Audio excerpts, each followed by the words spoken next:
What is up, guys, and welcome back to the channel. As you just saw, I just went ahead and picked up my new sled for 2024. But before we dive into that and have a closer look, I just want to give a huge shout out to Riverside Motorsports in St. Albert, Alberta. This is the second sled I bought from them now, and I've had nothing but amazing experiences with them. Let's be honest. Pretty well, any dealership is going to be able to get you the sled that you want. Ultimately, what it comes down to is the experience you get at each and every dealership. And I genuinely think that Riverside has just an overall amazing experience, amazing people there from the parts desk, service, sales, and even management. They're all phenomenal people. And what makes them unique is they're all passionate enthusiasts, just like myself and just like yourselves, which is really awesome. When you go, it just feels like you're chatting with buddies and just sharing that excitement to ride. The parts department, they're also enthusiasts. They're riding on the weekends as well. So if you go in maybe not knowing what you need or what you want, they can give you true valuable input on parts that they've used. So if you're a little more on the beginner side, they just have a very open, welcoming, and helpful environment. When it comes to sleds, they're not just trying to get you to buy the most expensive machine there. They genuinely want to find you the one that's going to work best for you, make you the happiest. If you're in the market for a sled, parts, gear, service, or even if you just want to go and talk sleds, I highly recommend you go check them out, and I promise you won't be disappointed. Now let's shift the focus to this black beauty behind me and have a closer look at the Chariot for this season.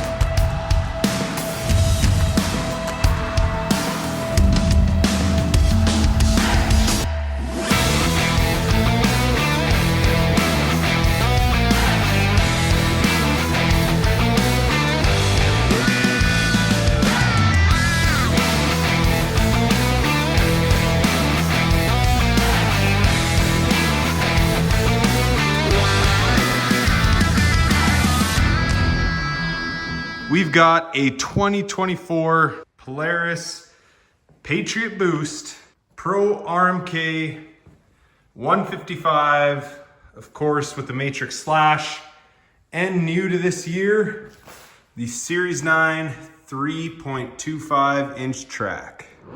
So I'm gonna dive right into why I chose the Pro over the Chaos and the 3.25 inch track. And I'm also going to touch on why I'm going back to Polaris over the 2023 Lynx Shredder that I had last year. So stay tuned for that. That's going to come on the back end of the video. First, I just want to do a general overview of the sled and touch on some of the things that are new for 2024. So with just a quick glance, it looks pretty well identical to the previous year. But when we look at the back, we've got arguably the biggest change right here, the new 3.25 inch track.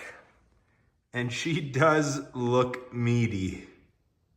So I dragged my 22 850 over, and this has the Series 8 2.75 track, just as a bit of a reference. It kind of gives you an idea. You can take my word for it. There's quite a big difference. The huge track is definitely one of the things I'm most excited about. Going back to my 22, I absolutely loved this 2.75 inch track. It popped out of the snow effortlessly. It never trenched. It would just get up and go, keep moving you forward.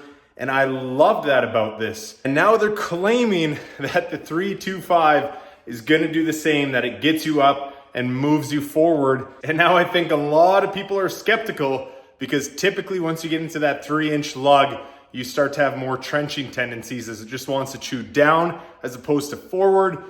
But all the Polaris riders are claiming that's not the case with this big track. So make sure to subscribe and keep watching the videos because there's gonna be a ton of content on this sled. And I'll be giving my honest review, not a Polaris influenced review on this track, and to see if the rumors are true and it is as amazing as it's made out to be. Now, alongside this giant track, new for this year is the groundbreaking scratchers. So new design, very reminiscent to the Skidoo Scratchers. So hopefully they perform well and they are able to keep this big chunk of rubber cool. Now I know I claimed that the track was the most anticipated upgrade of this year. I think I take that back because I believe the clutching is going to take the crown. Polaris made some huge upgrades in the clutching department, really focusing on building the strength of this piece. And as you can see right away, look at this Foley billet spider. Isn't that a thing of beauty? This looks like true mod aftermarket clutching here. Just to give you a reference, I've got my 2022 here, 850. Forgive me with how dirty it is. It's been in storage all summer and I just pulled it out. But just take a look at the difference of that cast aluminum spider. It's just very apparent, the upgrades from that to this. Now I know clutching was a hot topic for Polaris riders in 2023, but it looks like Polaris listened and answered and really focused some time and effort in improving this area. And you know, at quick glance, it certainly looks like they achieved that. So I'm really excited to run this through the pace, see what it's capable of. Now on this side of things, not a whole lot has changed. For me, this is a change. This is gonna be my first boosted sled with Polaris. My previous 22 was just the 850. So really excited to see how this platform works. As you can see here, I've just got the little battery, so I opted for no electric start. Personally, I don't find it necessary. They pull over easy enough, and to be able to just shed that weight with the big battery. So just the little battery, which is necessary for the 7S display. Speaking of, this is my first sled with the 7S display as well, and I'm really excited. I've heard amazing things with this and just how amazing they are with other Polaris riders and the tracking ability. So super stoked to have this year. And what I was surprised to see was it really does not take away any space out of the glove box. It is still enormous and basically the exact same size as my previous 2022 without the 7S. If you're one who loves your storage and considering to opt out of the 7S because of that, don't. You still get all that juicy glove box space, even with the big display. So as you can see, I went with the Pro, but this year they actually made a single rail design for both the Pro and the Chaos models. They found basically a neutral ground between both rails and just created one. So with that change, now the Pro and Chaos are closer than they've ever been. And that kind of leads me into the topic of why did I choose this platform here? So why did I go with the Pro versus the Chaos? My previous 2022 was the exact same Pro RMK 155, and I honestly loved that combination. I feel like it suits my style of riding perfectly. The Pro, when you want it to, it is an absolute tree monster.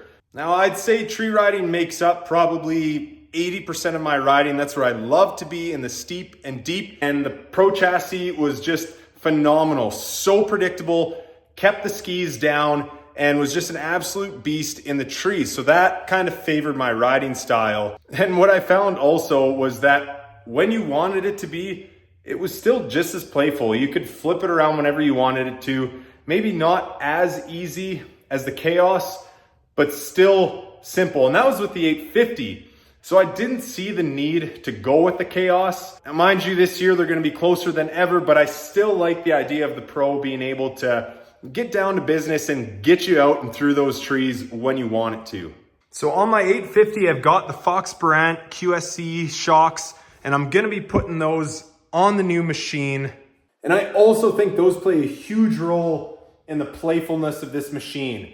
Like I said, when I want to clamp down and get out of a hole, I'll tighten all those shocks up, just a quick adjustment, and this Pro will be able to climb out of anything. Keep the skis down and climb the steep and deep, no problem.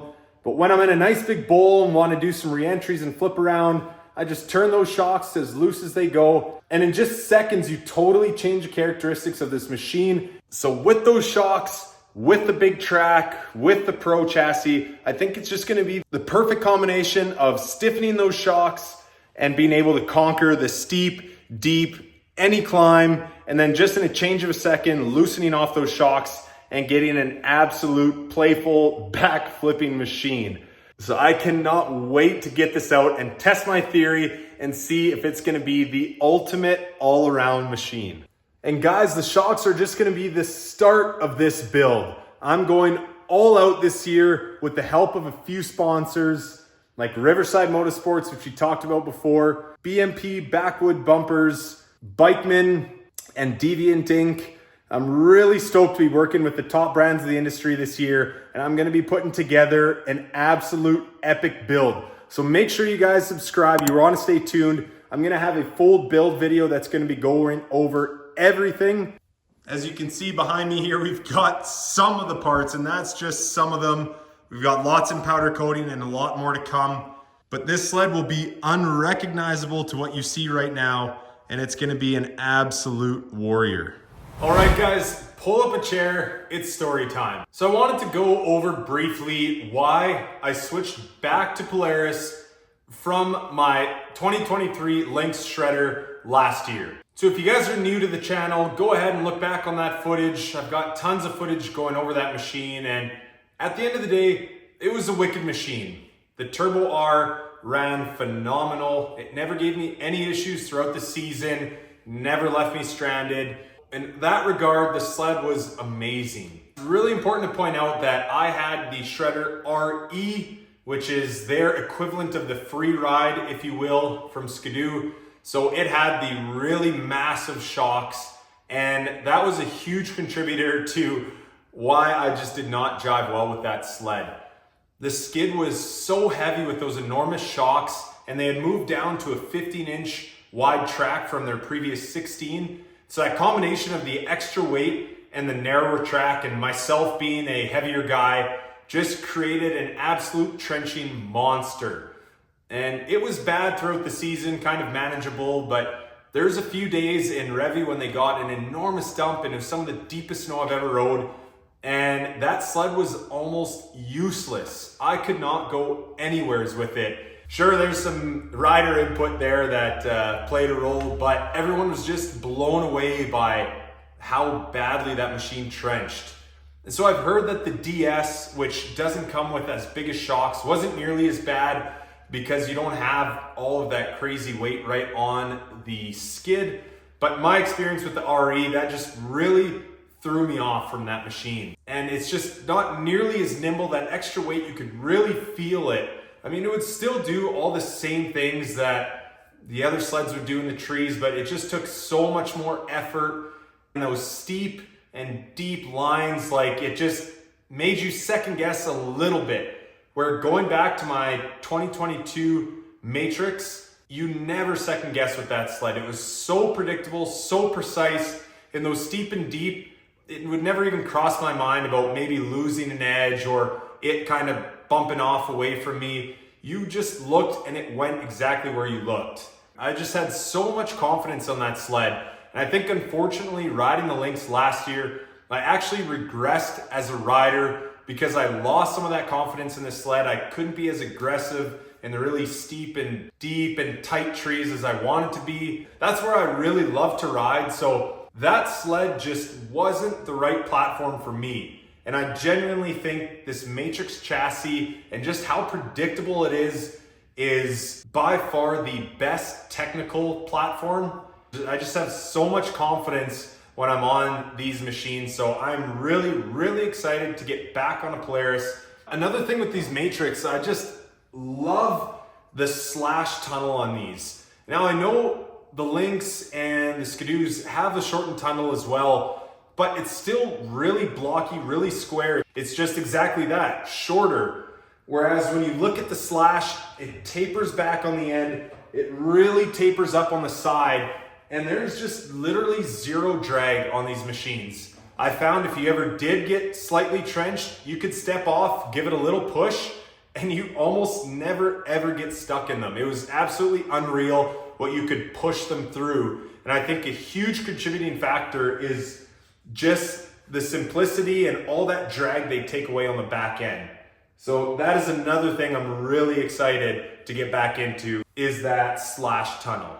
At the end of the day, guys, all the big name sleds, Lynx, Polaris, Skidoo, they're all phenomenal machines, and it's really gonna come down to rider preference. And like I said, for me, this platform, this chassis just complements my riding style so much.